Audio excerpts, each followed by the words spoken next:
L'ambassadeur de France au Mali, Joël Meillet, à la tête d'une forte délégation a été reçu par le ministre de la Défense et des Anciens Combattants, le colonel Sadio Camara, le lundi 9 août dans la salle de conférence du dit département. Cette visite du diplomate français entrait dans le cadre d'une visite de courtoisie. Elle a été une occasion pour les deux personnalités de discuter des questions relatives notamment à la présence des forces françaises dans notre pays et les questions sécuritaires qui en découlent. Le diplomate français et le ministre Camara ont aussi fait le tour du contexte géopolitique au Mali ainsi que dans la zone des trois frontières. La délégation a surtout exprimé sa ferme volonté d'aider le Mali à réussir son combat contre le terrorisme.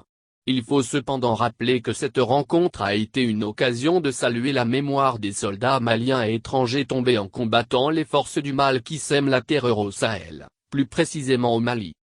Une visite de courtoisie, vous avez dit, de l'ambassadeur français au ministère de la Défense.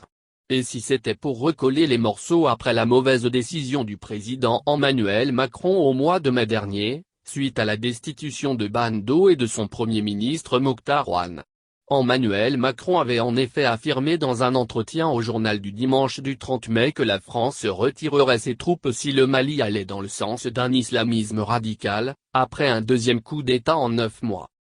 Paris, qui engage environ 500 hommes au sein de l'opération Barkhane, soutient notre pays, qui fait face depuis 2012 à une poussée djihadiste venue du Nord, qui a plongé le pays dans une crise sécuritaire et s'est étendue au centre du territoire.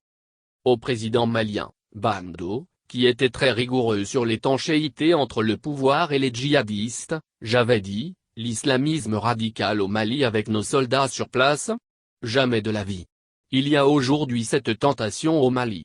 Mais si cela va dans ce sens, je me retirerai, avait mis en garde le président français, dans l'entretien donné au JDD à l'occasion d'un voyage au Rwanda et en Afrique du Sud.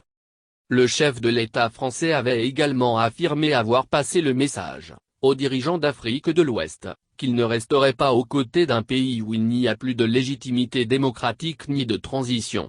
Au sommet de Pau, en janvier 2020, j'ai préparé un chemin de sortie. Je suis resté à la demande des États, parce que je pensais que la sortie était un point de déstabilisation. Mais la question se pose, et nous n'avons pas vocation à rester éternellement là-bas, le Mali s'entend.